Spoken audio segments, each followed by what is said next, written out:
Hey everyone, my name is Yana, founder of Artifex Digital. Today I'm going to walk you guys through how we go about doing forecasts for our DTC brands, how we go about the financial planning process and spend planning process for the brands that work with us. We're going to go through a forecasting model that's provided to us by a company called Clar, which is the business analytics tool that we use for our brands. And I'm just going to speak about financial planning and forecasting in general as well. So hopefully this proves useful and you can get an idea of how we actually do this type of planning for the brands that we work with. So when it comes to forecasting for a D2C brand, there really are two very important layers, and the methodology for doing this forecast differs significantly based on the layer we're talking about. So the forecast starts with the expectation of returning customer revenue. So generally what we do is we take a look at a customer cohort analysis, which we'll get to in a moment, and this is building out the expectation of what has happened in the past in terms of recurring repeat business for the brand, and then what we can expect in the future based on the cohorts of customers that we've acquired in the past, and what kind of revenue activity might we expect them to do in the future. And so with this, the accuracy of this type of analysis is going to increase based on the length of time you have to query into the returning customer revenue. So that builds out the first layer, is what can we expect in terms of recurring return customer revenue for our forecast. And then we have the second layer, which is the model of new customer revenue. This is a lot more contingent on your media spend, your investment into digital advertising, and the efficiency of that investment as well. So this is a different methodology that is then brought into the overall forecast. We have the expectation of returning customer revenue, and then we have a model of how much money we expect to spend on media at what efficiency, which will then bring out scenarios of what we would expect for new customer revenue as well. So these are the two layers that we want to look at to get us to the forecasting model. So we're going to start here with the expectation of returning customer revenue. Let's go ahead into Clar's cohort analysis. What we are looking at here is the contribution margin to. If you don't know what that is, you can take a look at the blog on our website to go into a little bit more detail. Of these existing cohorts of customers that have been acquired for this brand in the past. So for example, we can take a look at January 2023, where we acquired 335 customers. We are then taking a look at the average value with the first purchase of these 335 customers on a customer by customer basis. That's around $240 on average per customer. We are then looking at the incremental contribution margin to growth of this cohort of customers across time. So out of these 335 customers that were acquired in January 2023, the average contribution margin of those customers is $240. And then within 1 month, those 335 customers on average added an additional $2.50 of contribution margin to the business. Within month 2, they added an additional $6, an additional $1, $6, etc., etc. There's lots to be said about the types of insights you can get from a cohort analysis. This video is not going to be comprehensive to cover all of it, but it's important to understand this is what we're looking at. We're looking at the cohort of customers that are acquired at different points in time, and then the growth in contribution margin that those customers give to the business through their repeat purchases, through their recurring purchases for the business. And so this brand has been around for a while. We were able to pull back to January 2022, and we move all the way forward to July of 2025. So I'm going to go ahead and I'm going to export this into a Excel sheet, and we are going to then add it to our model. So I'll pause the video and come back. Okay, so we have our export.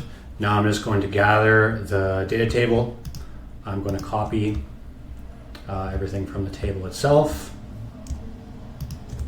and we're going to paste it into the model. The forecasting model is provided to us by Clar. They're an amazing partner, and their founder Max Rast is an incredible marketer and CMO who's helped us immensely over the last couple of years. So we're going to go ahead and paste the values. Forgive me, we're going to paste them here. And that's going to build out the first layer of the forecast, which is the expectation of contribution margin incrementally across time for the repeat business. This expectation is then going to lead into projecting forward into the future. So this begins the first layer of our model. We're then going to move to the second part of the model, which is adding in the margin profile of the business as well as the amount of marketing dollars that we have available to us.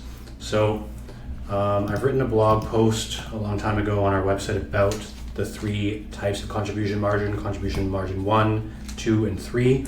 I'm not going to talk about it in this video, but we have these input fields here to input the contribution margin percentages for this particular business. So to do that, we're going to go back to the tool Clar in Platform, and I've pulled up the P&L view of this business over the last 12 months, and I'm looking for 2 numbers. The first is the contribution margin percentage here, contribution margin 1%, and the contribution margin 2%.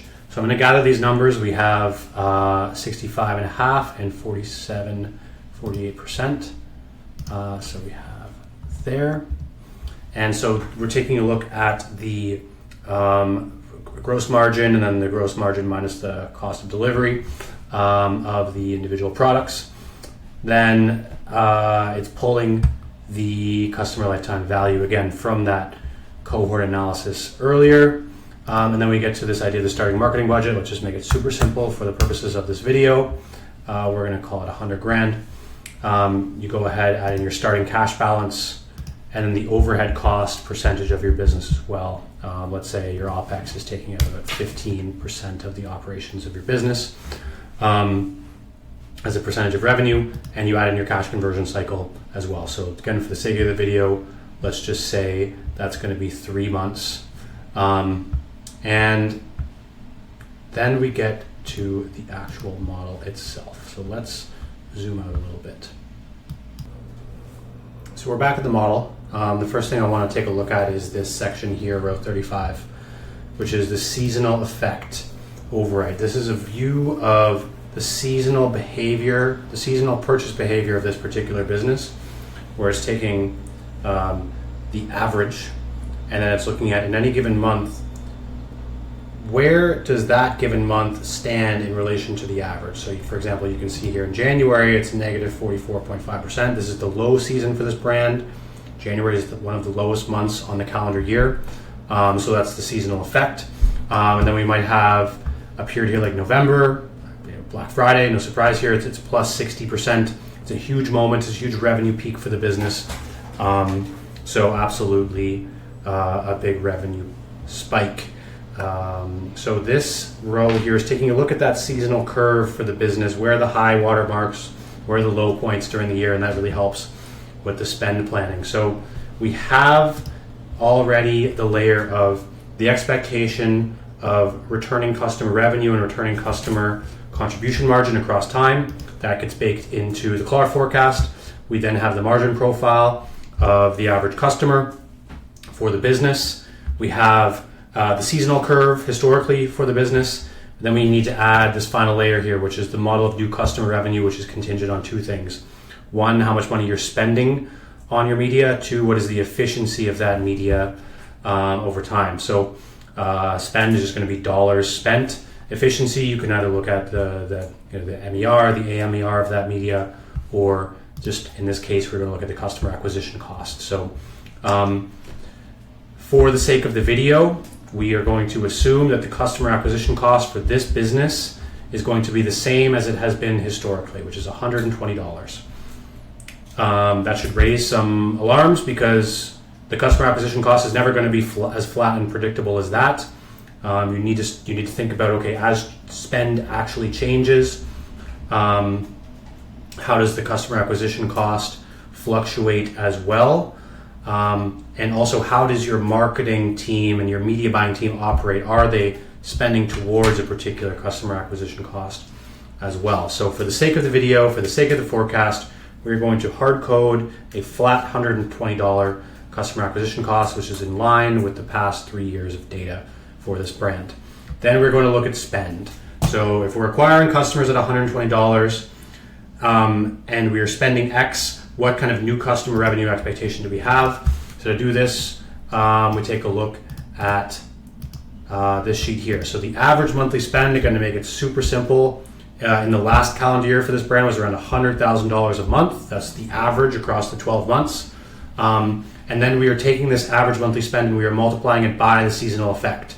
So January is a low month. It's about 44% lower than the average month. So our initial spend plan comes in at $55K of spend. Then we have months, let's say like November, where it's a huge month. The seasonal effect is significantly higher. The repeat business is significantly higher, as well as we expect a lot more new customer revenue too. We add that seasonal effect and our media spend significantly increases. So we have this initial spend plan and then we have these differing scenarios as like, what if we were to double our budgets? What if we were to increase our media spend next year by 50% compared to last year? We have these different scenarios, which then we take these spend plans, we pair it with the efficiency expectation of the acquisition cost, and we paste it into the section of the marketing budget. And so as we do this, you can see it starts to build out the P&L based on that margin profile that we input, based on the repeat business, and based on the efficiency of the new customer acquisition. And you can go ahead and you can look month by month at what we would expect if we spend this much money and acquire this many customers at this efficiency. This is how many customers we would expect, which would equate to this much revenue for new customers. This is the amount of repeat customer revenue that we expect to see. Here's the margin profile for our COGS, cost of delivery, the amount of money that we have left over is our contribution margin 3, minus the percentage of overhead that we have to get to the level of EBITDA, and cash. So it also is going to forecast forward across multiple years. We generally are not looking this far ahead with our brands. We're looking more in this range, but we can kind of have an overall reasonable target and expectation for the year, and we can start to benchmark ourselves against these numbers. So, and of course we can then swap in the different scenarios, like what might happen if we were to 1.5x our budgets and our acquisition cost increased by 30%. I could then go in and input the 50% increase, hard code the acquisition cost to call it $180, and then we can see what that scenario might look like and the expectations for new and repeat customers as well. You can also then deduce out your MER and AMER targets from this information as well. And so this is the output that you're going to get. You're going to see that seasonality in action in the graph. You're going to see the changes in the growth of the company across time. And you're going to have an expectation every month in the calendar year of what you would expect to happen. This is why we run these at the end of the year for the next calendar year for all of our brands. And then as your company is going through the year, as your marketing team is buying media, you can start to comp yourself against the forecast and against the efficiency expectations. So you can take a look at, for example, July's numbers. We might have expected to get 830 customers when we spent this $100,000. Where do we actually land? And then during the year, you want to start to comp your forecast with your actuals, and you want to see what the margin of error actually is, both on the level of the new customer revenue and on the repeat customer revenue. And so this is the way to go about spend planning and media planning at year end to look ahead for the next year.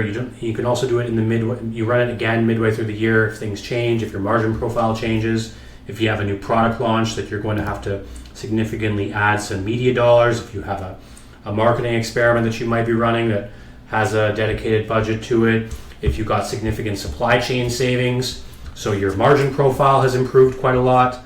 All of these things can be baked into the model. What's important is the practice of building out the expectation and then measuring yourself against the expectation. we can absolutely guarantee that the model is not going to be correct. It's not going to be 100% right, but it is a great exercise in planning, in expectation setting, and in measuring yourself against reasonable expectations as well. So this is generally how we go about it with our brands. This is how we look at how much money you should spend. This is how we set the expectation of efficiency for the ad accounts and for the media buying.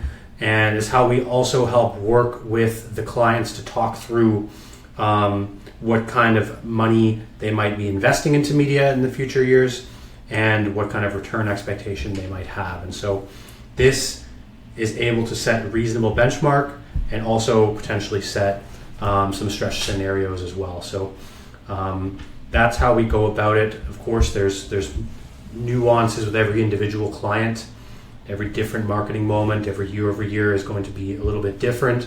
But as a general framework, this is how we look at it. This is how we leverage CLAR. Because we get all of the cost data in, we're not flying blind. We are looking at every dollar and cent that it takes to fulfill a product and get it to customers' doors. And we can plan our media spend around that profitability expectation every single month. So this is the standard that you should be buying your media against. If you have any questions, of course, you can send me an email. But thank you very much, guys.